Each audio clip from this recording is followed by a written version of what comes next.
What up? And welcome to another episode of From the Script to the Screen, Bleach Edition. Episode 36 of 1,000 Year Blood War is out now. So as always, you guys already know, gotta give a shout out to the creator, Tite Kubo. I want to give a shout out to the Studio Perriot Films. Like I told you guys before, we've been jumping around a little bit.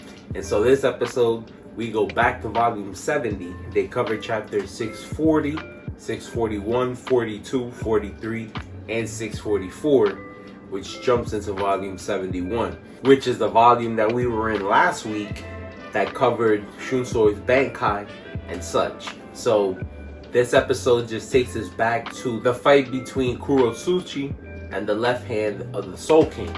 And so again, in the beginning of the episode, we just see more of Kurotsuchi's scientific knowledge. Not only is he able to instantly heal himself, regrow limbs, not only for himself and for Nemu, but we see that when they start the fight again, we see that the gliders he was using still had a boost in them, and he was spreading a neurotoxin that would supposedly solidify the nerves. We know that the left hand of the Soul King is able to extend its nervous system, and so that's how it attacks. And from the looks of it, it looked like it was gonna work, but the star of the show is definitely Nemu. In this episode, we find out more about Kurotsuchi, Nemu, and their relationship.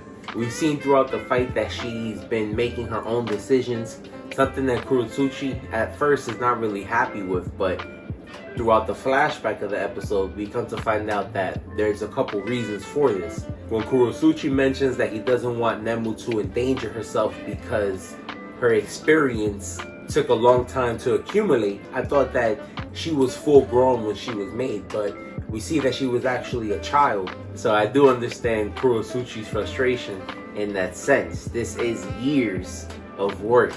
But we also come to find out during another flashback that the truth is Kurotsuchi has immense care for Nemu because, again, she's the one that actually made it through the experiments, was the one that's actually evolving. So long story short, she's damn near perfect. And we see that when he has a discussion with the Arankars, who I just brought up last week, he says that he might have got a little bit complacent considering her perfect and hasn't really tried to better it. But regardless of the fact, this Nemu is exceptional, special. So my favorite panel of the week,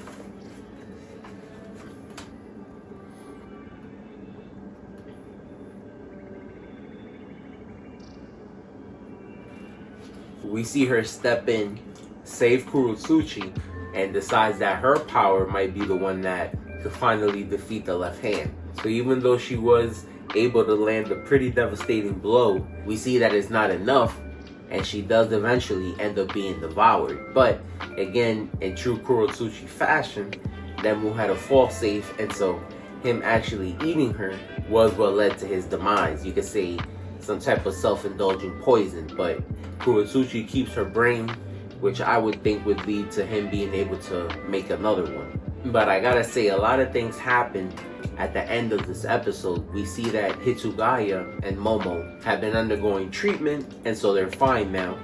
Kurotsuchi has these two, what I guess you could say is life-preserving pods, and that's where he had them. And now he decides to put himself in one and Kenpachi in another, and so we see that all things considered, those two should be fine as well. Just the fact that some time has been shaven off their life. Now, to anybody that's been watching 1,000 Year Blood War, you guys know that you have to watch past the credits because sometimes they put little scenes at the end. And at the end, we see that we're going back to volume 69. I was wondering when they were going to include this little fight between the Quincy's. We know that some Quincy's felt slighted by what happened, and so they want to actually fight Yuwaha himself and want to take down the rest of the lieutenants.